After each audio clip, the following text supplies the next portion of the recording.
Yeah, it's a 5 alarm fire, and we're the dog of that meme sitting there saying everything is fine.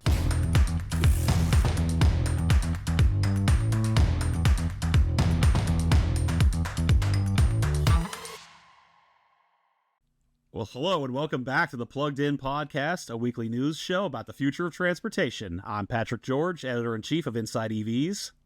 And I'm Tim Levin, senior reporter at InsideEVs. We've got a lot to talk about this week. As always, Tesla's board is reportedly looking to replace Elon Musk. Waymo and Toyota are teaming up to develop self-driving cars. And Patrick just got back from China. We'll spend most of the episode talking about that country's super advanced EV market, and judging by Patrick's slacks to me over the last few days, how America is kind of screwed here. But first, how's it going, man? Are you you had a huge long flight, big time difference. Are you with us right now? You know, I'm super normal, man. I'm great. I woke up at 4 a.m. today, and that's definitely not going to come bite me in the ass at some point later this afternoon.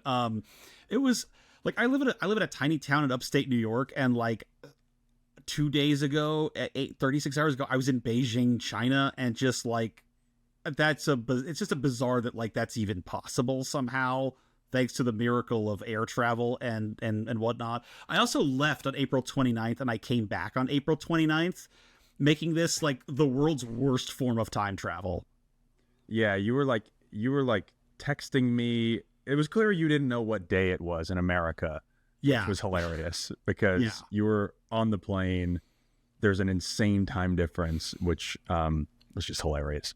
Yeah, it was. I was just pretty off that whole weekend, exhausted, and trying to I downing some Ambien.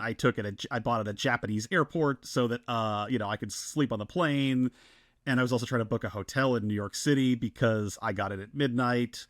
And that led to a lot of shenanigans too. So it's been a week, and I can't wait for the weekend. But we got a lot to talk about, man. About China and all kinds of things. Let's start with Tesla. Let's start with our man Elon and a bombshell story that dropped last night. Right? What do we got?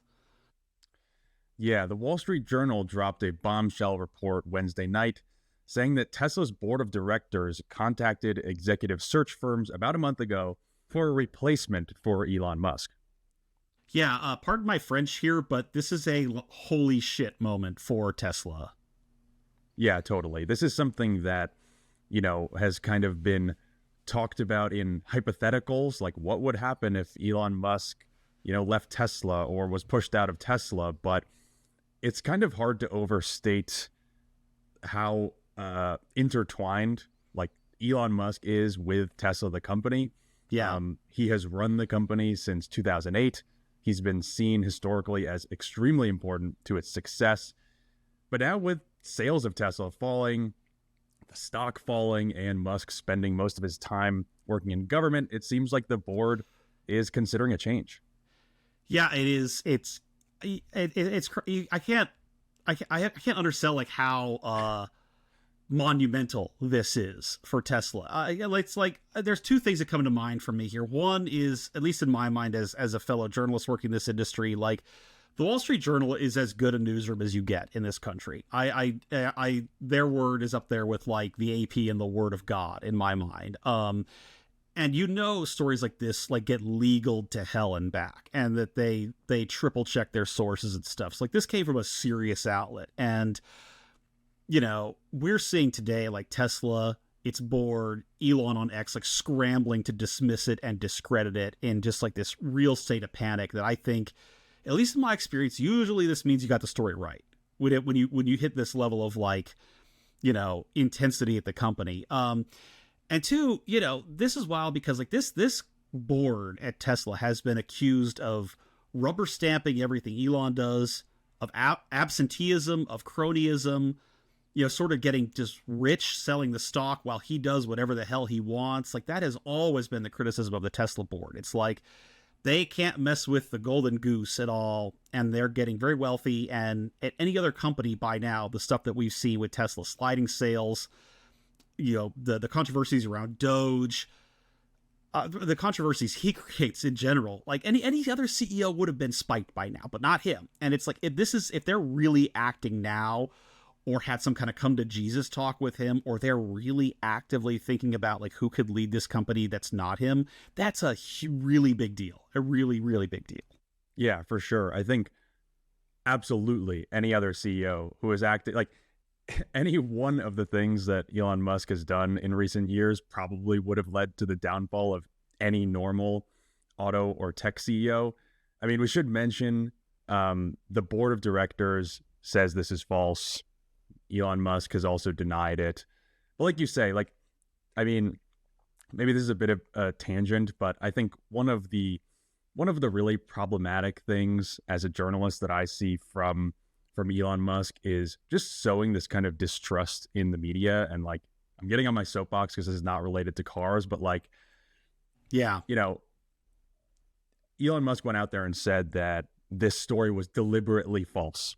And we know, working in this industry, that is just simply not true. Like, yeah, when an outlet like the Wall Street Journal, or for that matter, like the Washington Post, the New York Times, or the Associated Press, when they put out a story citing anonymous sources, you know that they did a lot of work to make sure that that was airtight. Like, there can be issues in reporting, but to say that this is deliberately false is just completely wrong. Like, the public can trust when the Wall Street Journal puts out a story that says this thing happened, you trust that there are 100 other things that they were told and they were tipped off to that they did not include because they could not verify. Couldn't vet this it out. Stuff they could verify.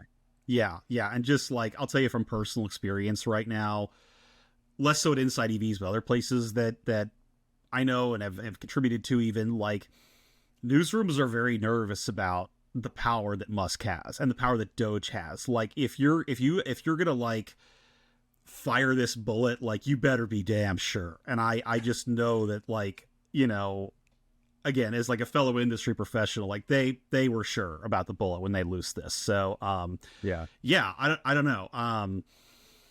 I think it's I see this realistically as more of like a course correction, like, hey, Elon, like get over here, get back to work, or figure something out, as opposed to like, we're legitimately gonna replace you with Carlos Tavares or somebody else with, like, you know, great auto industry experience or something. You know, like, I don't know how serious they would be, and this is really being hypothetical. Honestly, it's like, who would really lead Tesla if not him? You know, like, that's never been a serious consideration before, but it should have been, and now I guess it's about to be, maybe. Yeah, and I mean, we should mention kind of the backstory here for Tesla. As we mentioned, sales are down. People are super turned off by Elon Musk. There's protests out in the street outside of Tesla stores. People are refusing to buy these cars, and this is not just happening in America. This is happening globally. And after years and years of super fast growth, last year Tesla sales were down by a small amount. This past quarter, the first quarter of this year, Tesla's global deliveries down by about 13%. So they have real problems on their hands and a lot of big, ambitious plans that they are trying to accomplish. They have a Robotaxi launch happening in June, supposedly. And they have affordable That's models. Next month, by the way. That's next month. Like, yeah, not just like down the line. That's 4 weeks from now. Yeah. Right. This is like the thing that Tesla and Elon Musk have kind of hung their hat on for years. They're like, we are going to be a gigantic robotaxi company. And the start of that vision happens in a month. And at that same time, you have the board reportedly, I believe probably, looking for a replacement for the CEO who's been there for almost 20 years. It's a crazy time. I mean, is it the worst time, or is it maybe the best time to consider a replacement? I don't know. It's worth noting that, like, this story in the Journal corroborates things that we already know from Musk himself and from President Trump. On the most recent Tesla earnings call, like, Elon opened up by saying, like, he is going to return to Tesla and he's kind of tapering down his time at the White House. And the other day, President Trump said, I think I think he misses his cars and his family, like in that order, which I found really kind of hilarious. Like he wants to get back to his cars and his family. Again, in that order. The president has a real way with words. That's quite enjoyable. But they've been kind of saying, they've been kind of alluding to this, and now we have the sort of behind the scenes, what probably happened take. And I don't know where it goes from here, but I think a lot of it's going to hinge on this Robotaxi launch in June and how that goes. And we'll see, And on top of that, maybe more importantly, since fundamentally Tesla's a car company, which we have to repeat often, Tesla is launching these quote unquote more affordable models also in June, in the first half of this year. So we'll have to see how that works out and if that can, juice sales. Otherwise, I think looking forward, who knows, maybe Musk is out. Yeah. God. Yeah. You want to do it? You could be a good CEO of Tesla, Tim. You should do it. How hard can it be? I'm pretty busy with this podcast and everything. Yeah. You do a lot around here. Yeah.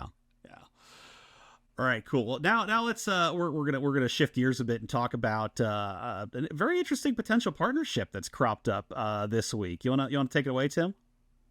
Yeah, on Tuesday, Waymo and Toyota announced a strategic partnership aimed at developing personal self-driving cars.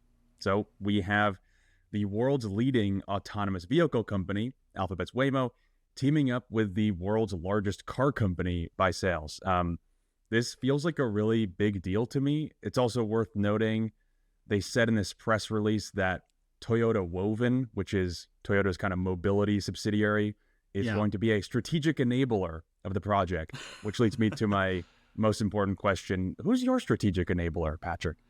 I had a lot of friends in college. I would definitely describe that way. Thankfully we've all grown up a bit since then. I have fewer of them now, but no, it was an interesting because they were very careful to say it's a potential partnership. It sounds like what TechCrunch said is like, it's like they're dating, like they're not settling down yet, but they are dating. But it's like Toyota is very serious about future technology, and they've experimented with autonomous vehicles before. Like they had an autonomous shuttle at the 2020 Olympics in Japan that took athletes to and fro.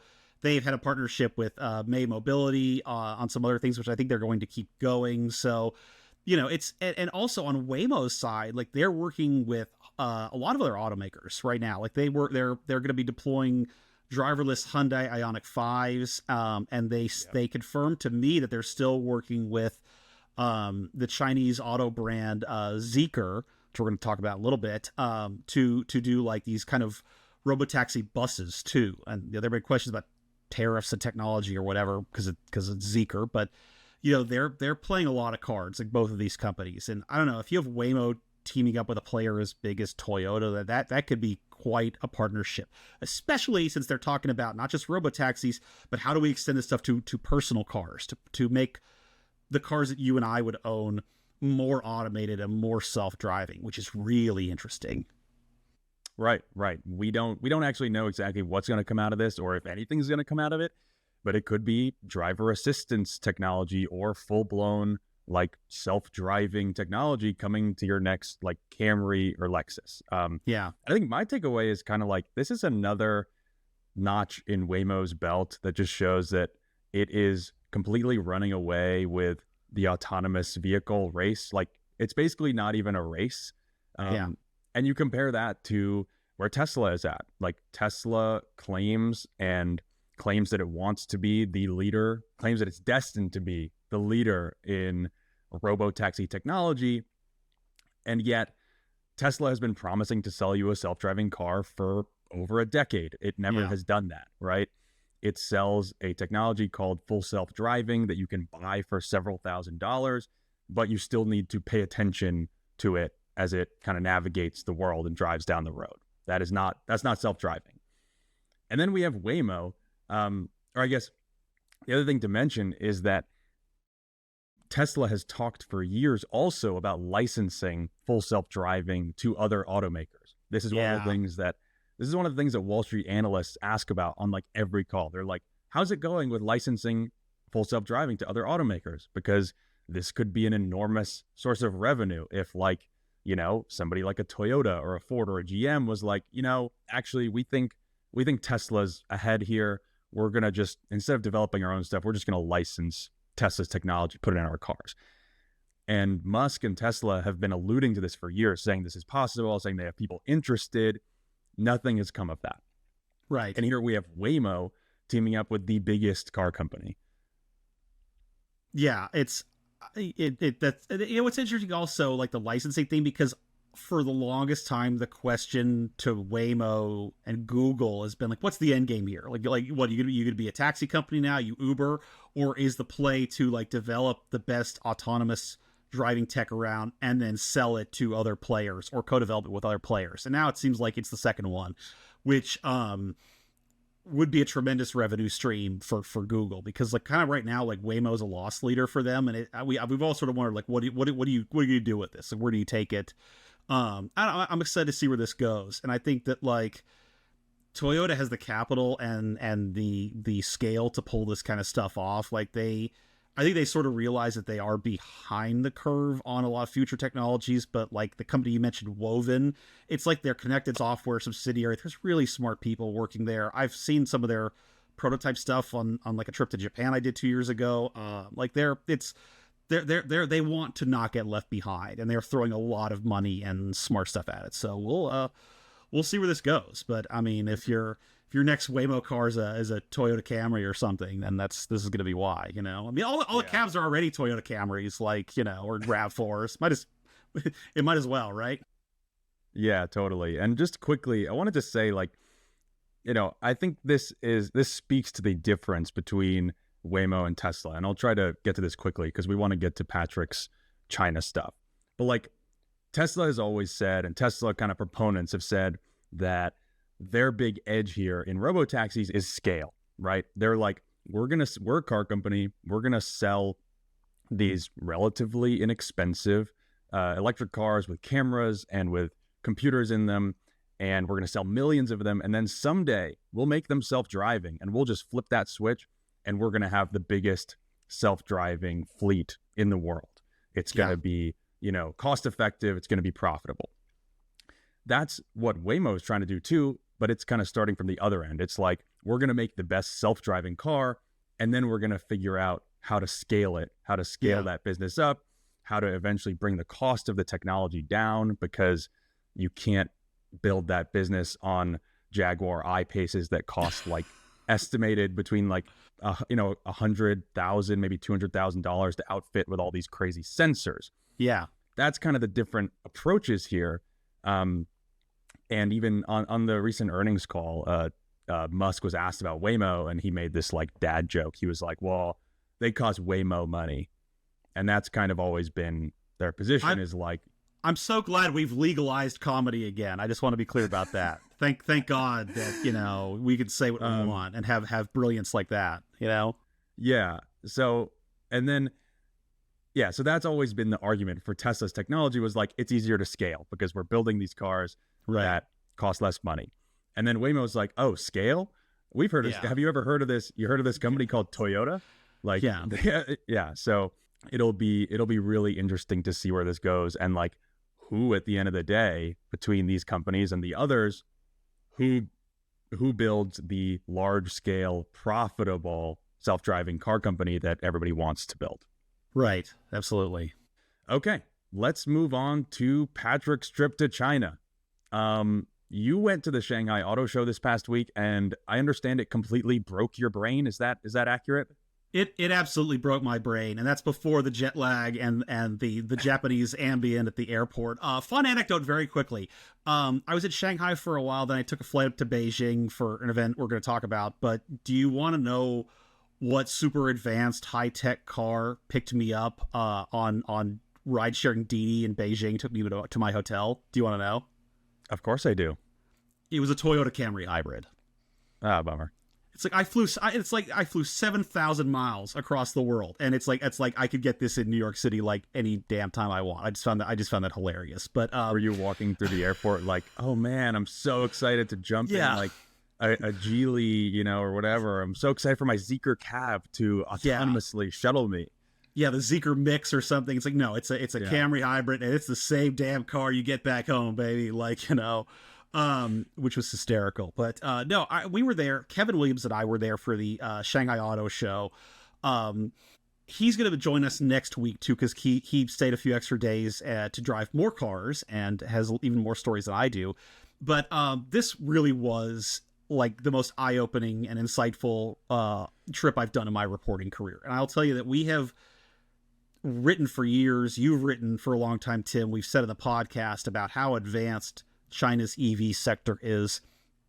It is one thing to hear that from your sources and the experts and people on the ground, and it is a very different thing to see it for yourself and to drive these cars. And there's about half a dozen I drove while I was there, and I just I'm left in awe of all of it, and also a little like terrified of just where the players that aren't China are at in this race.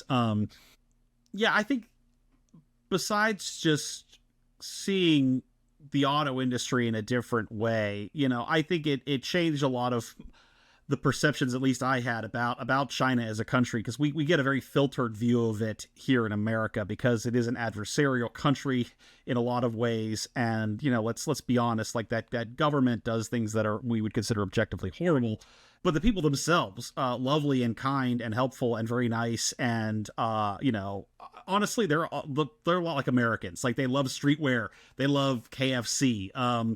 They have big sedans and SUVs they drive. Like, they're really into Marvel movies and stuff. And I saw like Western action movies like everywhere there. And when I got off the airplane at Beijing, like the first store I saw was like selling Marvel gear and Marvel toys and posters and things. It's like, okay, that's just how much American pop culture pervades in the world. But like there's some things that they really jive with. So like, I think just issues with governments aside, it's like as a species, as people, like we're not all that different. You know what I mean? Certainly this country makes a lot of cars that feels like they could be successful here without much effort. And just above all, like China's EV sector, its hybrid game, its software game, it is light years ahead of the West. It just is. And I mean, like I said, I've seen this stuff up close now. I've driven it.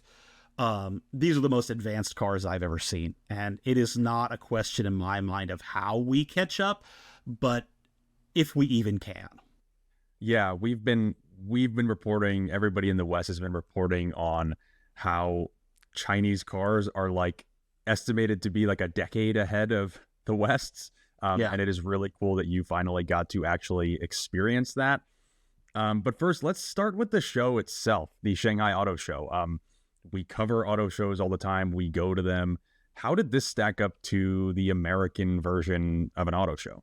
I think another quick anecdote was like I came down at the hotel and I had like just the typical PG professional outfit on, like nice pants, a blazer, a button down, no tie, and I was wearing like dressy boots. And Kevin Williams looks at my shoes and he's like, no, just no. Like throw your sneakers on and thank me later. I was like, all right, cool, I did. And I'm glad I did, because this event is held at Shanghai's National Convention and Exhibition Center. It is 16 million square feet, or about 5 times the size of the Javits Center in New York City, where the New York Auto Show is, or about 7 times the size of Huntington Place, formerly Cobo Hall in Detroit. So yeah, comfy shoes are key here. Last year, at the last Shanghai Auto Show, 900,000 people attended during public days. 900,000 from every province of China. This year they are expected to top that. So probably about 1 million people are going to go to it. More than 1,000 exhibitors, including the car companies. So like it was full of people, even during the media preview days, full of people and full of cars. I mean, just the size of it was like nothing I have ever seen before. I've been covering auto shows for a dozen years now. I mean, just like this is the size of China's auto industry and the scope of like the buyers that they have there. It is so big, and just like this size of it all is what helped them as a country move so fast. Like when you have a buyer base that big, you have a workforce that big, and they're so focused on engineering and STEM there that, like, you know, this is one of the biggest reasons they've been able to move and advance as quickly as they have. It's just like manpower, personnel, you know? Yeah, it sounds like, you know, CES here is all tech. It's like TVs and microwaves and stereos, and then also there's like a car section. This sounds like CES, but just like all cars. All cars, yeah, and car technology. You know, battery companies and, you know, hybrid platforms, things like that. Like, I walked 7 miles each day I was there, the 2 days I was there. And last time I did that, I was on vacation with my wife in Tokyo. So, like, that gives you an idea of how much is involved here. That's crazy. Yeah. So I wanted to ask you, like, what brands were there? There's obviously a lot of Chinese companies that we're aware of. There's also foreign companies that are trying to compete in that market. And for the record, you know, one of the kind of big trends in the Chinese market, and one of the things we cover a lot, is the fact that Chinese buyers used to love Western brands like Volkswagen, GM, Audi, Buick, Porsche. These were the big popular sellers in China. And they still kind of like them, but not nearly as much as they used to. Like, sales of those Western brands are falling, while all these new Chinese brands are just rising in the ranks, right? Yeah, exactly. And like, the problem is that GM and VW, those companies that you mentioned, they built their business models around like endless China growth, like they were having in the 2010s, and that's not there anymore. And now it's, oh no, like, what do we do? So it was fascinating to me to see among the local crowds who was interested in what brands that were there. That was very telling. You know, I went with Geely Group, which it is pronounced Geely, not Keeley, by the way. I went with the Geely Group, which owns Volvo and Polestar in the United States, and it also the ones that they were hyping there were Zeekr and Link & Co., which are both going on sale and expanding in Europe right now. And they're kind of like Polestar-ish brands, like less Scandinavian minimalism and more just like EV performance. Like, they're kind of like like Kevin has called them like the Chinese Acura or Chinese BMW a little bit. I think that's more or less fair. So I went with that company and drove a bunch of their cars. But, you know, it was, when you go to the show, it's like you have all these Chinese brands there. I didn't know what a lot of them were, honestly. Like, I knew the big ones, the ones that we've written about, but there were so many others. And like, I'm not used to going on an auto show not knowing what the hell's going on. Like, you know, I've been around the block, but like, to his credit, like, Kevin Williams kind of knows everybody and everything there, and people come out of the woodwork to like shake his hand and talk to him, because he's such a trailblazing reporter of like actually going over there and seeing this stuff for yourself. But like, you see who's interested in what, right? Like, a lot of folks wanted to see the latest BYDs or the Zeekrs or the Link & Co. vehicles. And Nissan and Mazda had a bunch of new stuff there that they're making with their Chinese partners. Like, more and more these brands that aren't being competitive in China, they're going to their long time or even new partners in that country and being like, hey, like, teach us how to make cars. Teach us how to make high-tech connected EVs for the Chinese market. And like, Mazda had some great looking cars that I wish we sold here, and like, they were getting a ton of attention. Like, good for them. So was Nissan. But like, General Motors, they had a Buick concept. Nobody cared. The Lincoln stand was empty. You know, only one of those cars is a hybrid, so I don't know why a Chinese person would want to spend a ton of extra money to buy a gas-powered Lincoln there. But next to Lincoln, there was Li Auto, which is this luxury brand. It's kind of like Chinese Lexus, you might say. And they have this like super luxury minivan called the Li Auto Mega. There were lines to go see it, and that car has been on sale for a year in China. And I'm like, I'm not getting a line. I'm getting a line at auto shows, but like, it was a hype machine still. Yeah, that was just kind of crazy to see. Audi is launching a new brand in China called Audi, in all caps. It's Audi by Audi. Yeah, it's very, very clever. You know what you're getting. And like, they're advertising the hell out of this thing. Like, ads for this car, it's called the Audi E5, all over China when I was there, like at the auto show and other cities. And it's being built with Volkswagen's longtime partner SAIC. It looks like a Chinese car. Like, it's like a wall-to-wall digital screen. It's super sleek. It's purple because they love purple cars in China. they're really just like, hey, like we're gonna do what you want, like please buy it. And it had like a moderate level of interest with the people I saw there, so that was telling. Yeah, and we should back up and talk a little bit about how this worked, like why, how foreign automakers entered the country, and how that kind of business model worked, because it matters. So for decades, basically, the Chinese government mandated that any car company that wanted to come in, any foreign car company that wanted to come in and sell cars in China, they had to partner up with a domestic Chinese brand and form a joint venture. So that's how Volkswagen and GM and Ford and all these companies were able to do that. And that was really successful for these foreign companies for a long time.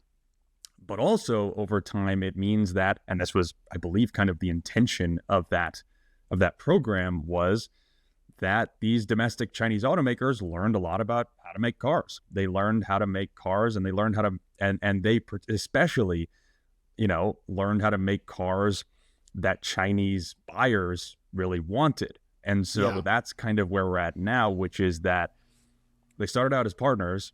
Over time, they learned how to do it better than the Western automakers or the other Asian automakers. And now you have the old guard looking to the new Chinese automakers to say, hey, how the hell do we build these cars? Like, you have Volkswagen partnering up with XPeng. You have Stellantis partnering up with Leap Motor. It's this really bizarre kind of, total turn of events. Yeah, and the Westerners, they're the junior partners now in this whole thing. Like, it's a story I actually want to write for InsideEVs soon, is like how these tables have turned is crazy. And they printed cash together, and now they're not. And I think the big turning point was when Tesla entered China in 2017, and it did so without a joint venture, which had never happened before.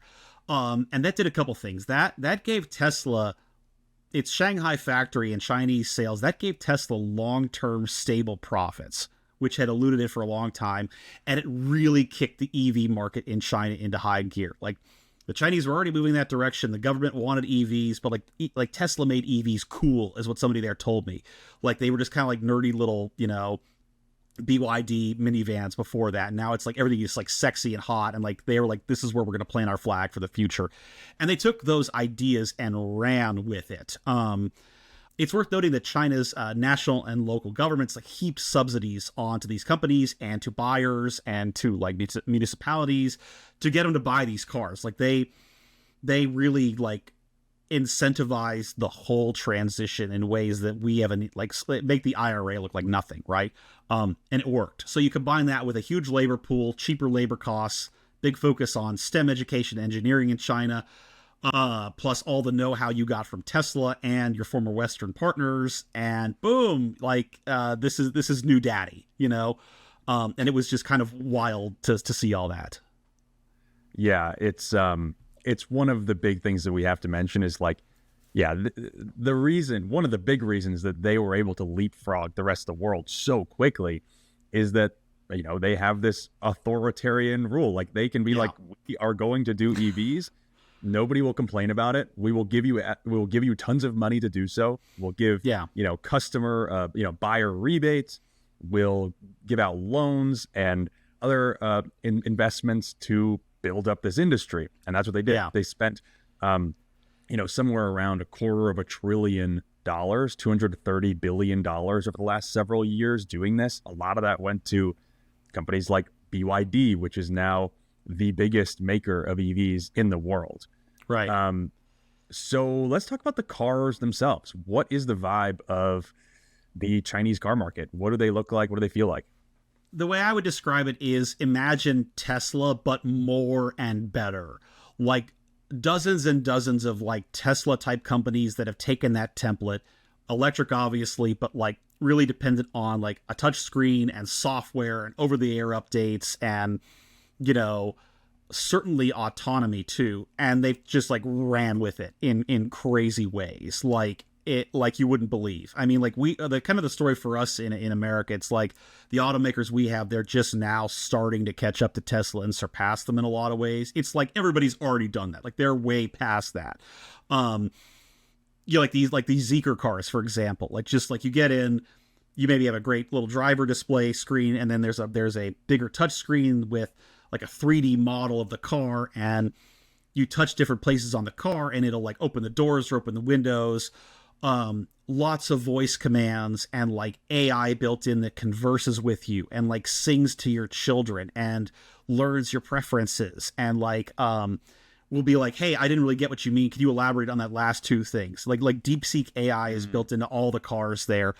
It's cliche to say like smartphone on wheels, but that's what it's like just technology wise. Like, I think it's fair to say the way I've thought about this is when you talk about software in cars in America, it's like your car has like, it's like a media player with a navigation system. Like that's kind of it, right? Like this does everything. It'll book like your doctor's appointment. It'll talk to you. It's linked in with all your other devices, and they're all like that. They're not like identical, but they've all kind of like figured out a template that works.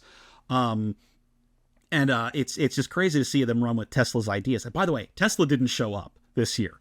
Even though they launched the new Model Y in China, they didn't have a stand at Shanghai. And that was kind of a mistake in my mind, because I talked to a lot of people who were like, yeah, Tesla's played out. It's a static brand. It's like people only buy it because they like Elon Musk or because they're getting a deal. So like they're kind of hurting there too. And one of our frequent flyer sources, Tulay, who founded Sino Auto Insights, which is a market research firm that focuses on China, he goes, it's not too surprising. Tesla has nothing new to show, and it would have been very difficult for them to stand out in any significant way. Yeah, I mean, look at it. Like, it would be, to me, it feels like it would be embarrassing. Like, you show up with we have a new Model Y. And it's like, okay, like, you know, all these, like we have 1,000 other, maybe not 1,000, but, you know, we've got 50 other car companies here that each have something crazy and new to show. Yeah. And the Model Y has like been on the market for years. So it kind of doesn't surprise me that they weren't going to be there. Yeah, and it's like, why buy a Model 3? Like, they make a car that Kevin and I were really like. We didn't get to drive it. It's called the Onvo L60, and this is from like the company Neo that does battery swapping, which we'll talk about in a minute. This is like their budget brand, and I sat in this thing and I'm like, it's great. It was kind of originally a rideshare car, but they took it on and made it for consumers, and it's like long and comfortable inside, but it's priced like a Toyota Corolla. It's like 17 grand or 20 grand or something. Front wheel drive, looks really cool, and it's like this way undercuts a Model Y and a Model 3. There's a billion crossovers that are better than that. They have electric minivans. They have electric like 7-seat SUVs. They have electric convertibles. Like, it's just everything that we think Tesla should be doing. It's like these Chinese companies have already done it and are doing more of it. Yeah, so it sounds like the cars are kind of like, you know, in America and in the West, car companies are still figuring out how do we make software that's like a good user interface, that like feels kind of like, you know, Apple-like, like iPad-like. How do we make something that just is like satisfying to use? And that's kind of where Tesla and Rivian are. And they also have some interesting, you know, some more forward-thinking features, like, you know, the dog mode, or like being able to control your car through an app in pretty deep ways. But it sounds like the Chinese like are way ahead of that.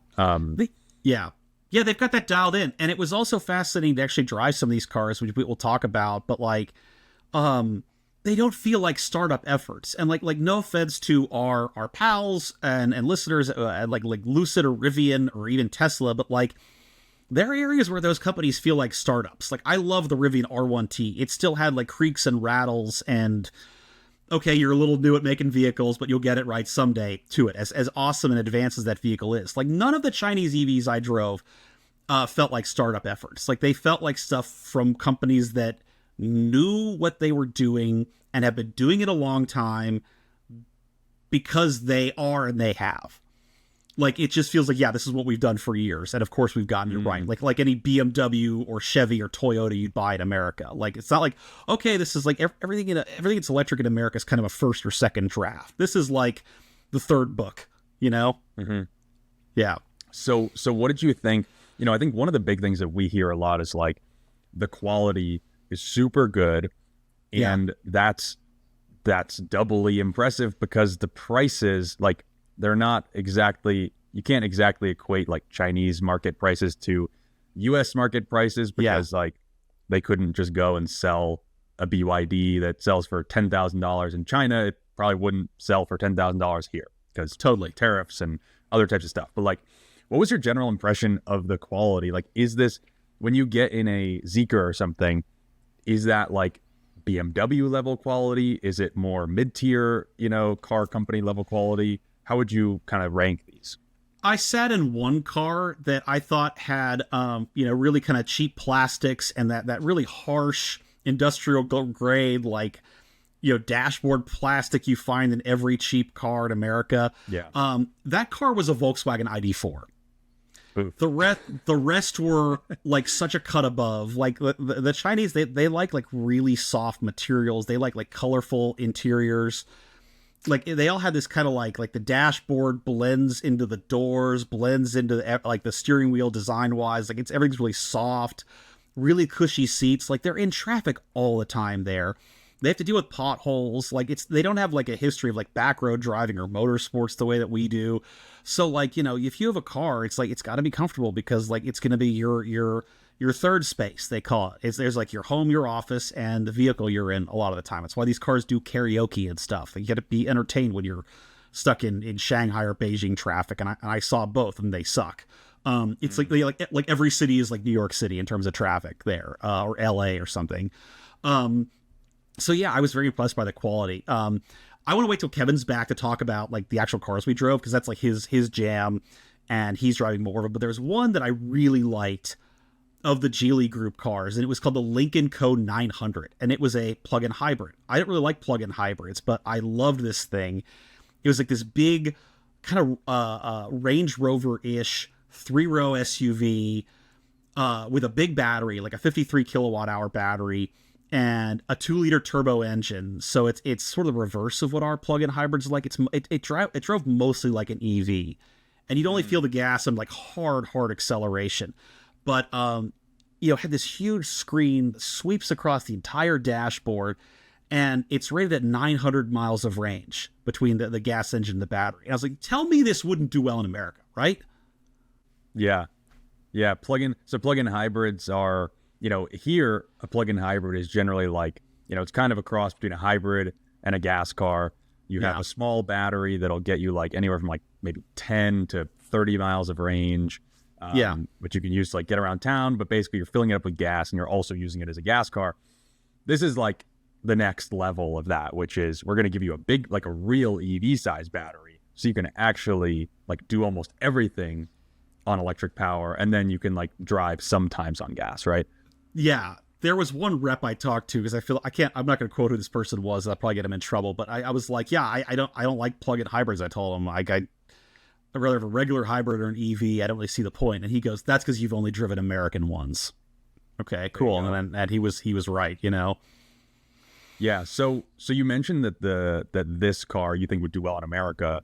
Do you think that in general, these Chinese cars, like say we, got rid of, because like the big kind of looming, cloud here is that you can't get these cars here because there are enormous tariffs on Chinese EVs.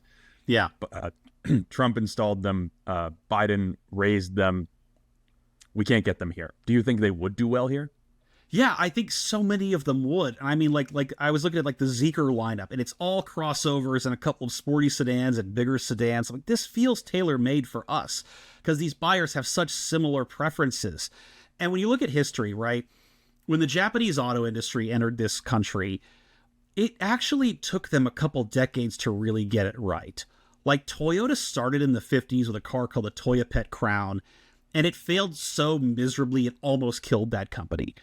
And today it's like the stuff from the 60s, like the Honda S600 or S800. Like it's like a half step above a motorcycle. Like the only people that really remember those are like enthusiasts. It wasn't until the 70s and really being helped along by the gas crisis and the fact that they were smaller. And then the 80s, like they were like, okay, we know what Americans want and we're going to deliver it. Like China's ready to go right now. Like okay, make sure the menus are in English and make sure like the cup holders can carry a big gulp and you're ready to rock, baby. Like it's these would do well if they were exported here, could be made here and sold here. So you drove these cars, you sat in them. Let's talk about EV charging and the kind of surrounding infrastructure, because you can't really sell or be successful at cars if you can't charge them. So what were your thoughts there? Bad news, Tim. This is where China has us cooked too. Oh man. I know it's like this is where my brain broke, and there's two examples of this. First is I tried Neo's battery swapping. We did a story on this last year. Kevin has tried it a couple times, but I hadn't tried for myself while I was there. And you want to explain what that is while I have some water? Yeah. So battery swapping is an alternative to plugging your car and charging it.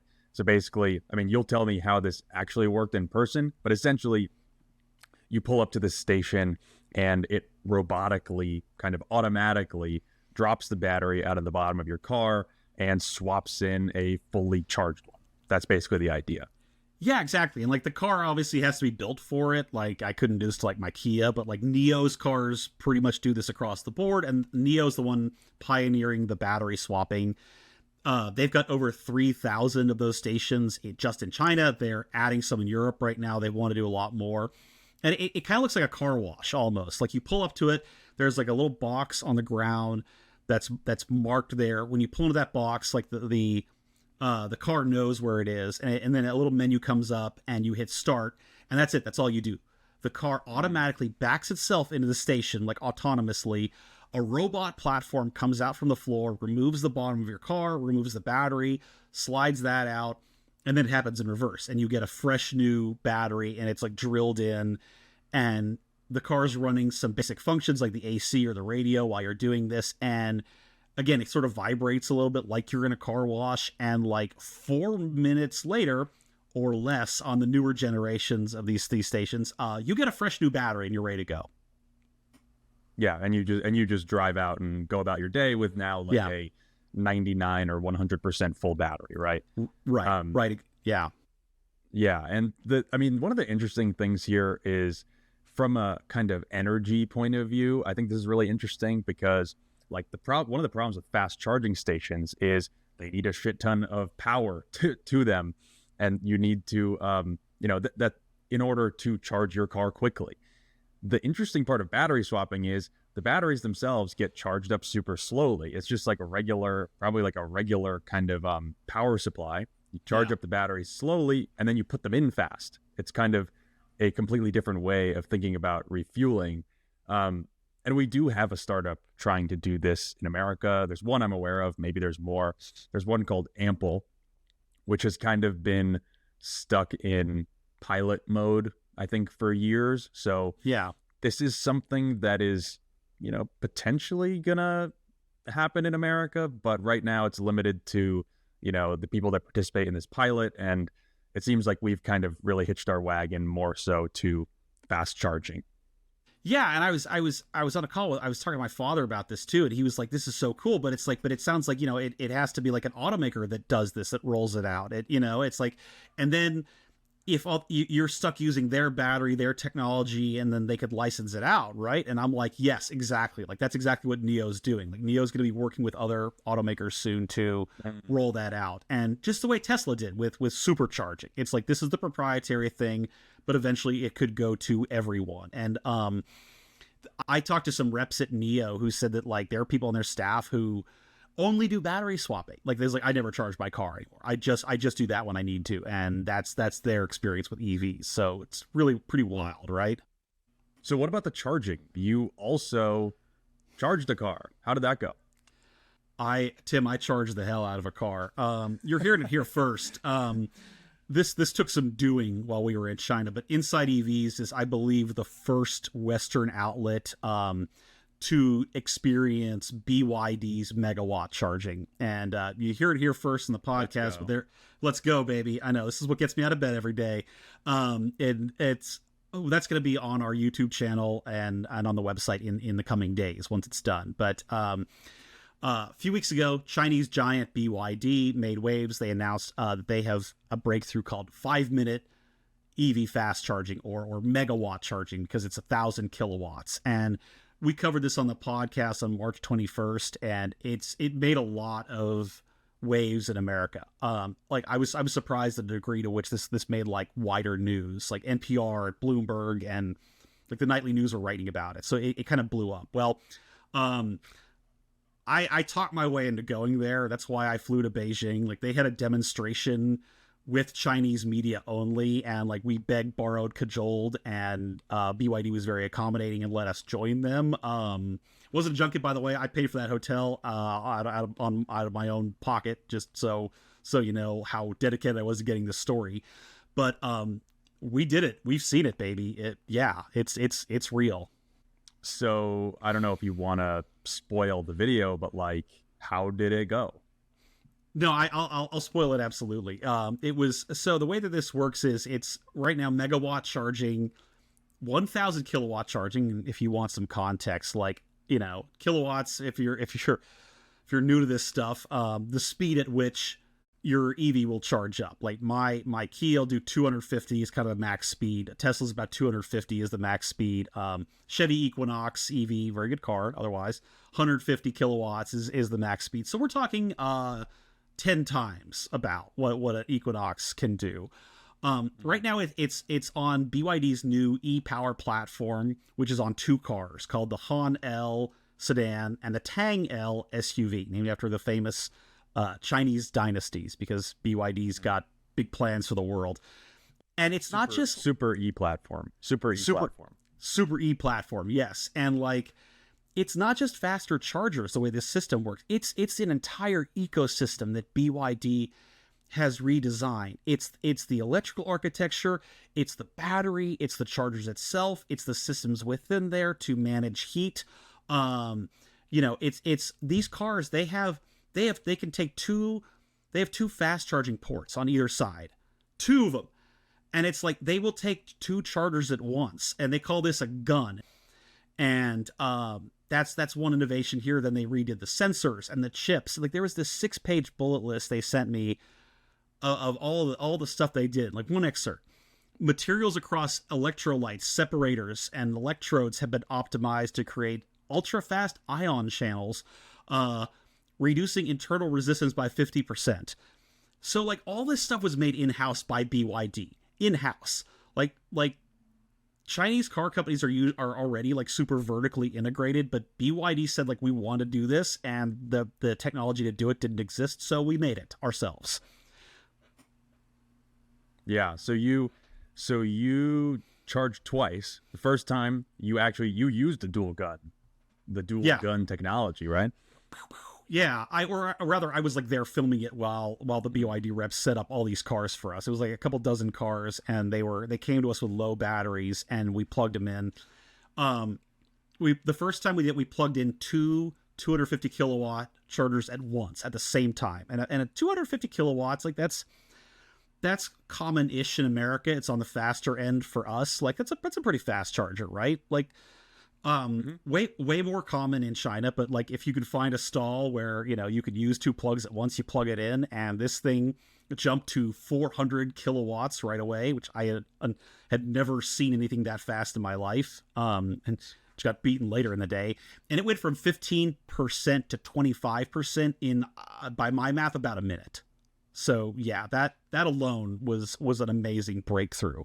And that's before we get to megawatt charging. Then we went to a BYD dealer, and megawatt, the 1,000 kilowatts, that works off a single gun, a single charging. Plug that in, and what I saw was it went from 3% to 60% in under 5 minutes. Yeah, that's pretty nuts. I will say, like, it makes sense that they deplete it, right? So like your car in general is going to charge. I'm like being like a negative Nancy, but no, please do. Your car is always going to charge way faster when it's at like a very low state of charge versus when it's higher. So that's the reason that they set these cars up to start at like 3%. But yeah, still, if it's like 70%, it's not going to do that kind of magic. But like still, it was just. I saw the graph on the car that every EV owner knows, where you just like you're sitting there watching your percentage tick up.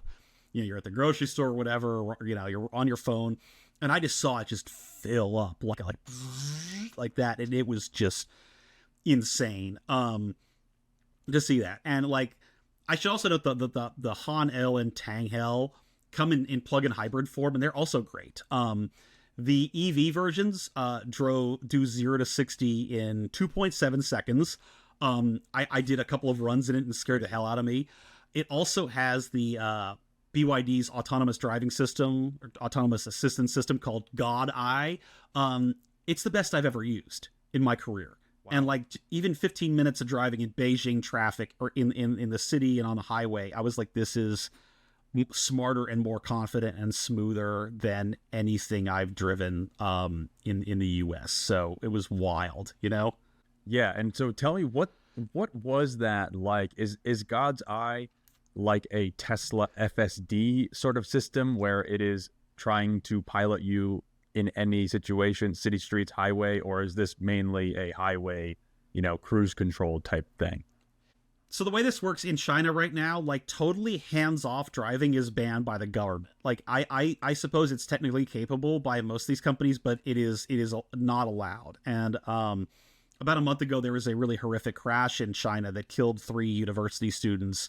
The car was in autonomous assistance mode and switched off and then immediately crashed into a concrete barrier and killed 3 people, which is really, it's really tragic. It's horrific. And so like the government is like bringing the hammer down on these systems right now. And so like that was a lot of the talk at the auto show was, what do we do about this? But all of the Chinese cars, like to my knowledge, at least most of the ones I saw, they come with LiDAR on the roof.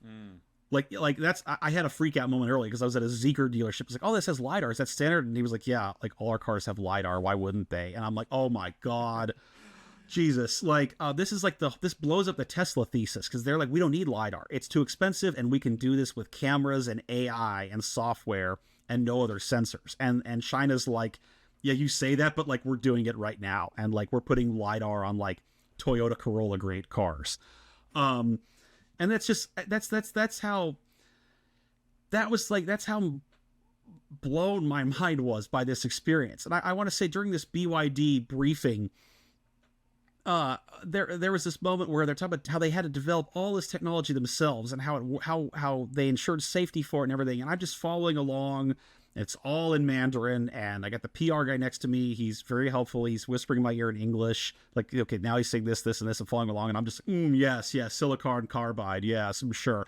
But in my mind, I'm just like, I'm freaking screaming. I'm like, how did we get rolled so hard here, Tim? Like, how did we get so left behind? How is this country so far ahead? Like, why are our car companies struggling to catch up? How'd they not see this coming? Like, why do we not have this stuff? After all this time, all this talk about going all electric, these car companies, what do they have for us besides, like, gas pickup trucks and excuses? Like, I my soul left my body, and I had to like, retrieve it so that I could, get back to work. But, like, I'm joking, but it's like this industry and American buyers and the American people and American policymakers need to realize, like, we are not competitive anymore. We are behind. Like, we are a developing market when it comes to the technology of the future. We're like one of those countries you go to where the most popular car on the road is like a diesel Land Cruiser from the 80s that they still make today for some reason. Like, we're in a situation where the American consumer does not have the best things on offer. And when was the last time that happened? Sometime in the 20th century, like before World War II, maybe. Like, we're not a technological leader anymore. And maybe you're like thrilled about Chinese cars and you really want them to come here, or maybe you want America to catch up because you have no interest in supporting, China or that government or, the trajectory that country's on. But like, that situation should scare everyone. Because it's not good, Tim. That's not good. Yeah, and on top of all that, the tariffs are only getting more intense, right? Especially on China. Like, we see all this happening. We've been screaming about it forever. You are now going from screaming to shrieking to shriek mode. Yeah, and yet the decision isn't like, okay, let's like kick our shit into high gear. It's right. How do we wall ourselves off even more from this like inevitable tsunami, right? Yeah, and it's I think that's only going to work for so long. And I think that's also what's insane about like the tariff situation too. Like I just drove the most advanced cars I have ever seen in a dozen years of covering this industry. And I come home and like, we don't know where to build cars or how much they're going to cost. And no one knows how to plan for the future anymore because of this like harebrained idea of like shock reshoring American manufacturing like overnight. Yeah. Meanwhile, China races ahead with this stuff.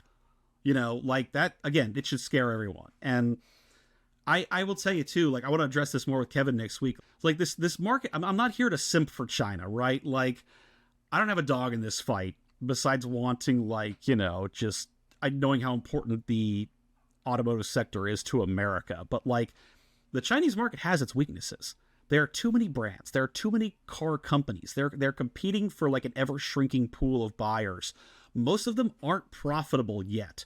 And they're going to have to be at some point. Like we talked about how China's government like bootstrapped a lot of this, but like the check is coming due. Like they expect a return on that investment as any investor would.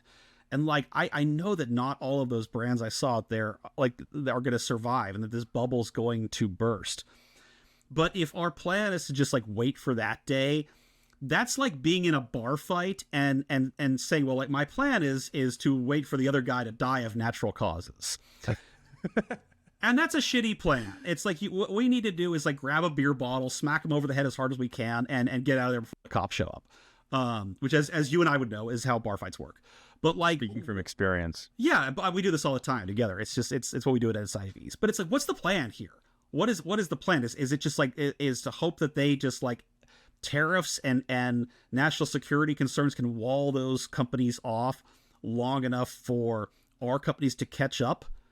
I'm not sure I see that happening. I see our car companies slowing down, and I see that the tariff policies forcing them to slow down more.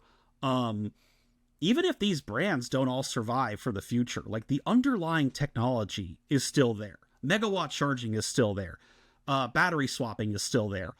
LiDAR that's this advanced is still there. Like that's going to go somewhere. And it's like, I don't see that going away, even if Xpeng or Zeekr or whatever fold into some other bigger conglomerate at some point. Yeah, and we were talking about this the other day. It's like, even if a lot of these companies fail, which they will, because they have too many brands, they have over capacity, too much production capacity for the number of cars that they're able to sell. Even if some of these brands go away, like, okay, then you have, it seems to me, a bunch of like basically startup veterans who are going to go to these, you know, existing companies, the companies that survive, and just like help make them better. It's like it's like how Tesla in America totally seeded the, American EV movement, how Lucid and Rivian and even the big traditional OEMs, they're all staffed up by these ex-Tesla people. It's like, okay, some of these Chinese startups go away, but you have like all this amazing talent, I would imagine, that's just going to like flood into the ones that survive. So yeah, you have an entire country of that.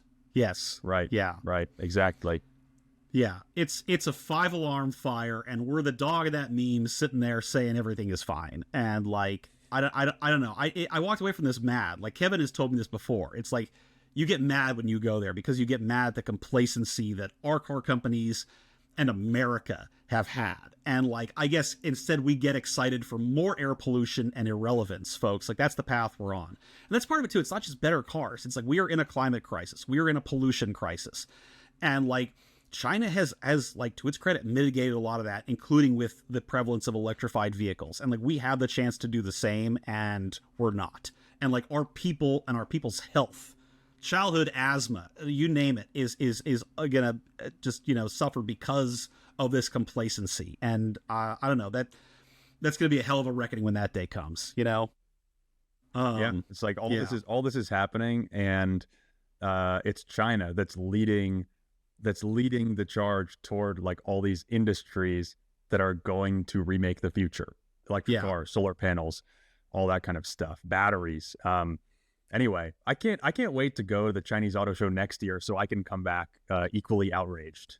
Oh yeah, we're sending your ass to Beijing next year for the next auto show, Tim. Get excited. I do need you to start learning Mandarin. In the meantime, don't worry, it's not hard. It's a very easy language to learn. famously. That's what I hear. Yeah. How hard can it be? Now that I'm done yelling for a while, it's time for Plus Minus, our segment where we talk about who's up and who's down in the EV world this week. Tim, who you got for me? This week, my plus is me, Patrick. It's Hell me yeah. and also the rest of the InsideEVs team.